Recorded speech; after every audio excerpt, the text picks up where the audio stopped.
and think that's a life. I don't live like that. You know, that's the difference between being a homosexual is you wake up a faggot and go to sleep a faggot. That's a full-blown sin. Whereas in Hebrews it says that he that sinned willfully. That's just basically you indulging in your sins. Okay? When you know eating pork is wrong and you would say, man, I'm about to make me I'm about to have a pork chop party. That's wicked as all outdoors. Now if you so happen somebody told you that's a beef hot dog and eat it in this pork, you know what I'm saying? Or you see a woman and you mess with her and she gave you clues that she had another man, but you know you grew weak and engaged, and then you just back off.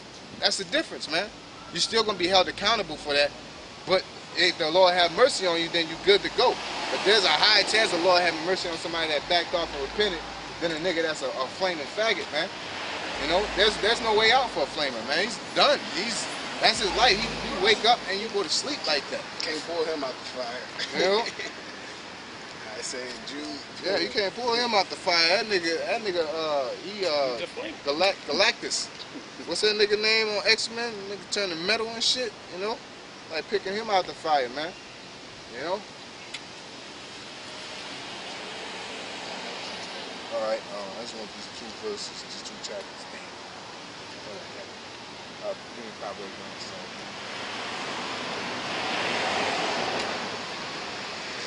1. Proverbs chapter 1, verse 7. The fear of the Lord, the fear of the Most High is the beginning of knowledge, but fools despise wisdom and instruction. That's it. The fear of the Lord is wisdom and knowledge. All right. For all you got, I got a degree in this, and you ain't got shit if you ain't got the scriptures, man. All right. If you don't base nothing around the scriptures, okay, you ain't got nothing. Like we read last week, the wisdom of this world is foolishness with the Most High. Okay. So the wisdom of the Lord is the fear is the wisdom of the Lord. As you read in Sirach chapter 2, it tells you all about that. Sirach chapter 1 also, man. It tells you about the importance of the fear of the Lord. But fools basically despise wisdom and knowledge. They despise the law, statutes, and commandments. They despise the scriptures. You know what I'm saying? So what? Just like with Alizé, why are you trying to fight and deal with these people, man? You know, why are you trying to justify and try to bring them back? They're gone, man. You know? There's no reason to respect the 2/3, man. You know, a polite, he's a major 2/3, but even niggas on basic levels, man.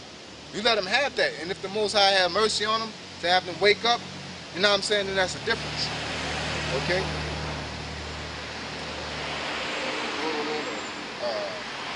I don't know, a certain verse in there. Chapter 3.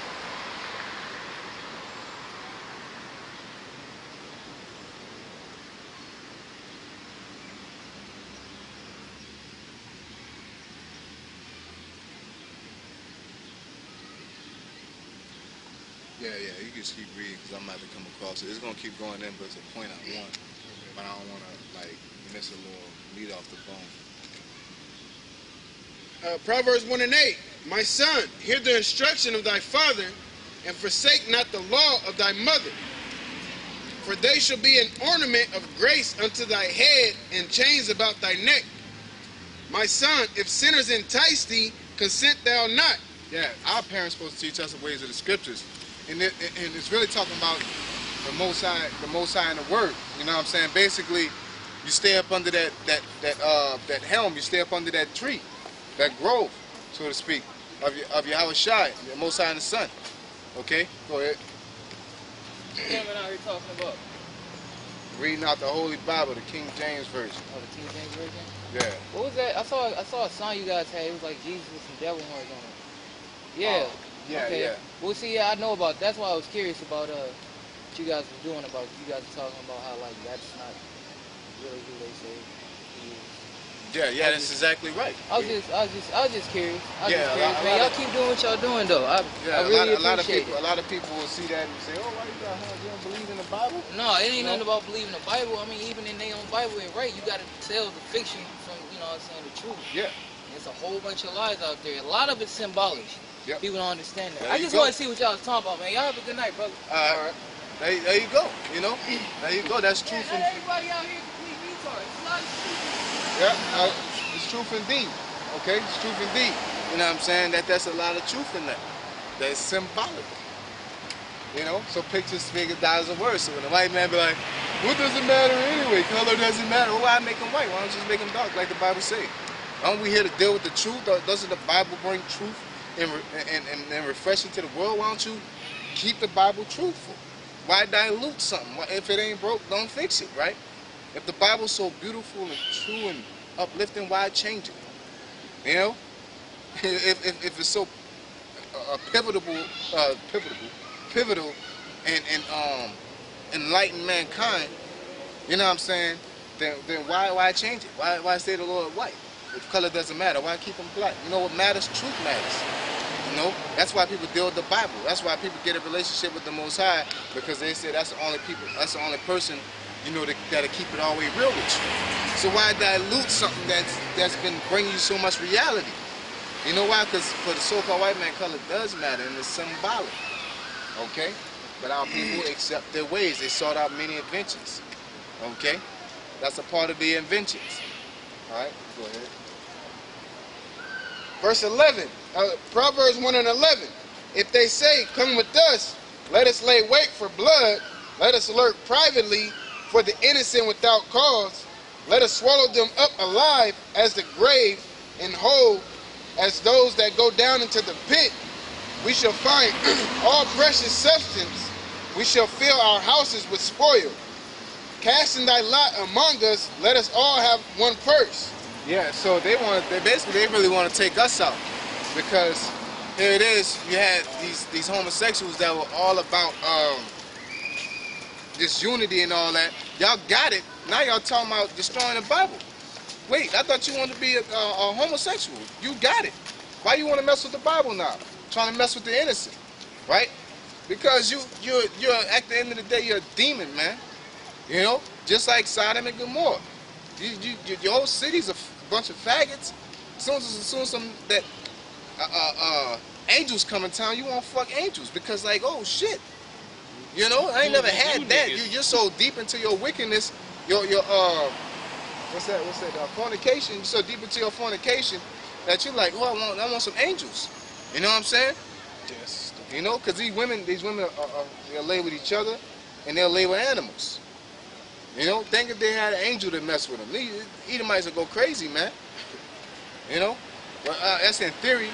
But think if they seen an opportunity to fuck with one. You know what I'm saying? They just do it to see what it's like, man. I done met a woman that sit there and say, "Oh, you know what I'm saying? You from?" Actually, when I went to college, I was in a World Den of course, and I was talking to a woman. She was like, and a bunch of us from New Orleans came to that particular college. She was like, yeah, I basically want to mess with all y'all, see what all y'all like, because I always like New Orleans guys. I just want y'all hang y'all kind of person. I want to basically have sex with all y'all, see what y'all like. You know, it's like, man, what the fuck, you know? That's weird, man, you know, but that's how, you know, you homosexuals are. That's how you nigga women, you get one thing and you just keep on going. Now you just going, like the feminism, like a nigga can, you know, like let his shit breathe, but you can, you know what I'm saying, open your legs, or you could do all kind of shit that's disrespectful to us. You can wear all this shit, provocative clothes, you know what I'm saying, disrespecting my children. Oh, you don't think you holding hand in hand is disrespectful to my children? Exactly. You know? Shit on TV and all that. Yeah. You know, but when I read a story about a man and a woman is disrespectful to your children. No, your shit is disrespectful to mine, so you just let it. If I write my story, let it roll. Like they say, they're trying to sue the Bible publishers, because it caused traumatization to people when it says a man lied with another man and the nigga wanted to be a faggot and it was fucking his head up and destroying him emotionally because it told him he'll be killed for it. You shouldn't have read the fucking book. If a redneck write a book about niggas, just don't read the book. You know what I'm saying? It's simple. That's like saying, well, I'm going to sue whoever says if I step on a crack, I'm going to break my mama back because I like to step on a crack when I walk down the street. Yeah, you can't do that. Just like with the KKK, I can't go and sue them for being a KKK. I just avoid them. I don't agree with their ways. I can't sue them for traumatization, all the shit they've done. I definitely should win that case, you know, no doubt. But that's a pointless sue. But these homosexuals will do it because they don't have no respect. We should be able to sue the whole white race for fucking slavery. Yeah. When y'all lock your cars, you know, when I walk by, you clutch your purse. You know, all that. I should be able to sue you for that, man. You should have to walk with your purse. You have to raise your elbow 3 inches off your purse around me to show respect. You know, because that's detrimental. That's defamation of character, man. Carry that bitch on your finger like that. Yeah. When you see me, when black people walk by, and then you gotta tuck it in. Niggas ain't still. They want it, they gonna go get it. Yeah. You know, like I told somebody, yeah, you lock your doors when you're gone, but you ain't gotta lock every door. If they won't get in there, they gonna get in there. If it's that serious, you know what I'm saying? You went from some trouble. You better be John Gotti or somebody, man. You better have a pump, some security cameras. You lock the top lock, the bottom lock, and the screen door. Hey man, hey, nigga won't get in there, he gonna get in there. You know? I'm pretty sure he ain't gonna stop at the screen door. You know?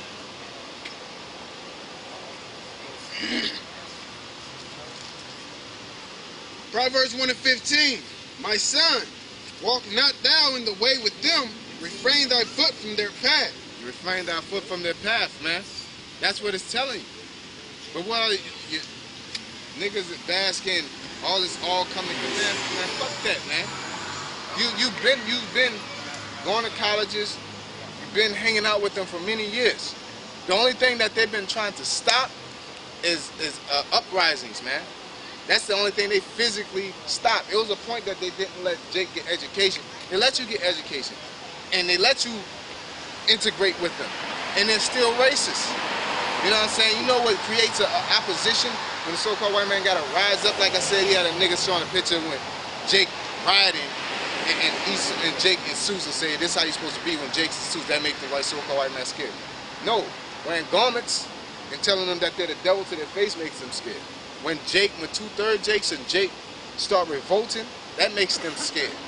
They had to shut down a whole part of the city. You know, the racist either might start coming. I'm talking about, when I say racist, I'm talking about the, Confederate flag. You know what I'm saying, on the back of the windshield niggas. You know what I'm saying? I'm talking about them jokers. When they had to come out, they got something to say. But when you walking up the street, with your 3-piece suit, with your tie, and you're looking white, nigga, like, this nigga here think he made it. They ain't gonna tell you nothing. They ain't bothering them too much. You know what I'm saying? Still look at you like a nigga.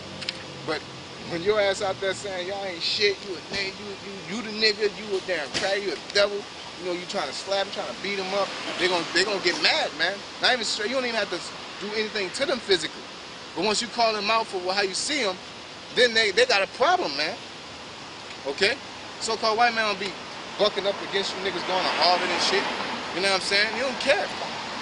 He can kick you out of Harvard any time. But he can't kick you out your revolting stage. He got to bring out Al Sharpton and hip-hop artists to do what they call that, defueling? Diffuse? Nah, it's like something else. It's like, a crowd disperser. Basically something of that nature. You know what I'm saying? Somebody to calm them down, man. Escalate the situation. Yeah, de-escalate, but it's something else. I'll find out later. You go ahead. You got something? Yeah. It's Wisdom of Solomon, chapter 5, verse 1. Then shall the righteous man stand in great boldness before the face of such as have afflicted him, and made no account of his labors. Yeah, but that's a little off. You could drop that. That's a little off brand for what we're going over. Because that's so-called white man. Of course, he sees us like nothing. But we're talking about his wickedness and how people are adapting to that wickedness.